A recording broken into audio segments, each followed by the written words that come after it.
So I got another question on Instagram that I thought would make for another good video topic. And the question is essentially, what's better, doing super slow with lighter weights or doing normal rep speed with, they said, super high weights? Well, so as you may have heard me say in other videos, and specifically the video from a couple days ago, there seems to be this belief that super slow or very creepy slow repetitions are somehow more effective if intensity of effort is the same. And the truth is, they're not more effective. They're simply safer. If you are training with high amounts of intensity or as much intensity as you possibly can, you are getting your nervous system to recruit as many motor units, thereby muscle fibers, as you possibly can. Whether the repetitions are slow, whether they're fast, really doesn't matter as long as you're training intensely. Again, the reason for going slowly is to reduce peak force output and reduce the risk of injury on your connective tissues. Okay? The more acceleration, keep in mind one of Newton's laws. Force equals mass times acceleration. If we increase acceleration, we increase the other side of the equation, which is force. If we increase mass, we also increase force. So, this is where using very heavy weights or moving quickly can become dangerous. But remember, moving quickly, if the weight is adequate, or using very heavy weights, what does it do? It increases intensity. It increases the amount of effort you have to put into the exercise, thereby increases motor unit recruitment, which thereby stimulates more muscle fibers. So whenever you have a question about what's more effective, just think of it this way. Does this increase the amount of effort involved in the exercise or the workout? If the answer is yes, generally going to make your workout more effective. Then you have to ask, does it increase the effort safely? If the answer is no, you're better off avoiding it. Or you can do it at your own risk. So the thing is, super slow isn't more effective if you're still training hard. In fact, many of the high intensity training bodybuilders or NFL strength coaches or NCAA football coaches who to this day employ high intensity training principles, many of their athletes are not moving very, very slowly.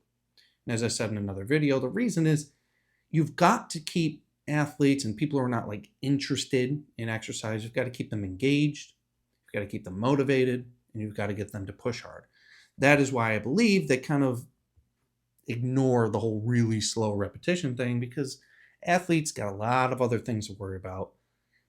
They got a lot of things to learn. The goal is get them to push hard relatively safely without having to teach them so much, because more of their mental energy should be going into performing their sport as well as possible, not performing all these different lifting coaching points. Okay, you can overwhelm the athlete with that. I think that's why they move more quickly when you look at NFL strength coaches, NCAA strength coaches, the ones that are doing high intensity training, of course. But super slow is not more effective. It is a heck of a lot safer. But if you take the average gym goer, and I was just in the gym, and the majority of people there train like trash. It's awful. So if you take the average gym goer who has no clue what they're doing, which is most people, even people who think they know what they're doing, and you have them slow the repetitions down, well, guess what it does? It reduces momentum. What does a reduction in momentum do? Increases the resistance the muscle has to work against, increases the demand on the muscle, increases the intensity. So compared to the way most people train, if you have them slow the repetitions down to maybe, I don't know, 3, 4, 5, even a super slow 10-10 cadence, it's going to make the exercise more difficult, thereby increase motor unit recruitment. It's literally that simple. But do you need to move that slow to maximize motor unit recruitment? The answer is no. Okay. In my studios, if I had somebody with, osteoporosis, somebody who's over 85 years old, somebody who's going through chemo, we would do something closer to super slow. If I had somebody who was an athlete, 18 to 23 years old, I would do, depends on what they did better with. If they did better with a slower repetition cadence and they could push themselves harder with a slower rep cadence, then we do that. If I found that the slower rep cadence was making them, sandbag a little bit and push less hard, well, then I may speed them up. Remember, the repetition cadence is not something you have to absolutely stick to. It's a guideline. I would say anywhere between 2 and 10 seconds on the positive and 3 and 10 seconds on the negative. It's all going to be the same. What matters is that you push hard.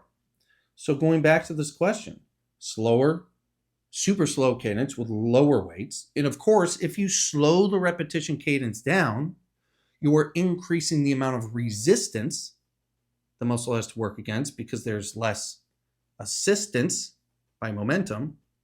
Okay. Remember, weight training provides resistance for the muscle to work against. The resistance is a combination of many things. The resistance is not just the load. Okay. This is what dumbasses think. Okay. Load, moment arm, velocity, many other things. Friction contribute to the amount of resistance the muscle is working against. So if we reduce the momentum, we're going to increase the resistance because momentum reduces the resistance. Okay.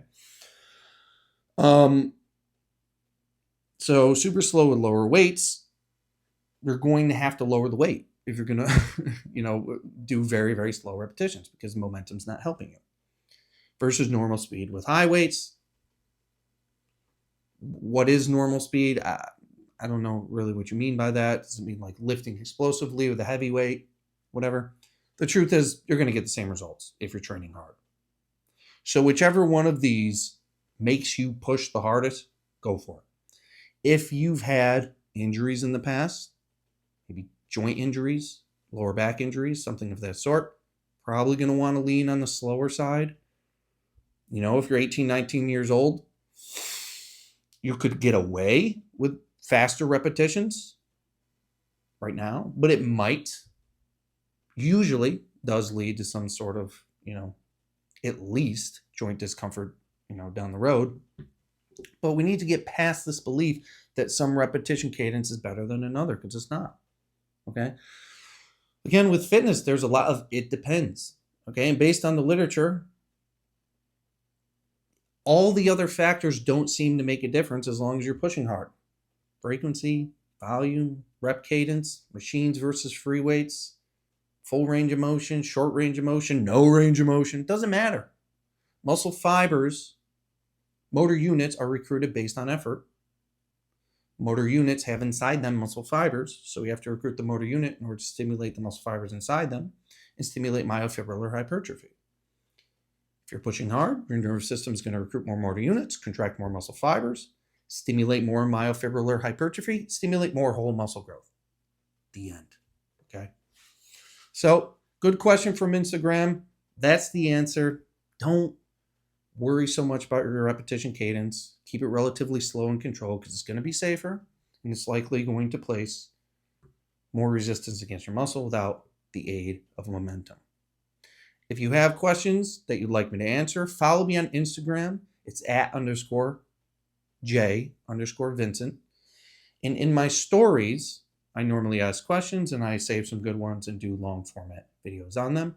If you'd like me to coach you personally to get the best results you've ever had with as minimal time in the gym as safely as possible, click the link in the description, join my coaching. If you'd like to go about this on your own and learn these principles through my video program, go to goldenarasystem.com, try that program. It explains all those principles in an easy step-by-step way that you can follow immediately. And of course, like, subscribe, hit the bell so you can be notified when I do another video on exercise concepts or high intensity training concepts.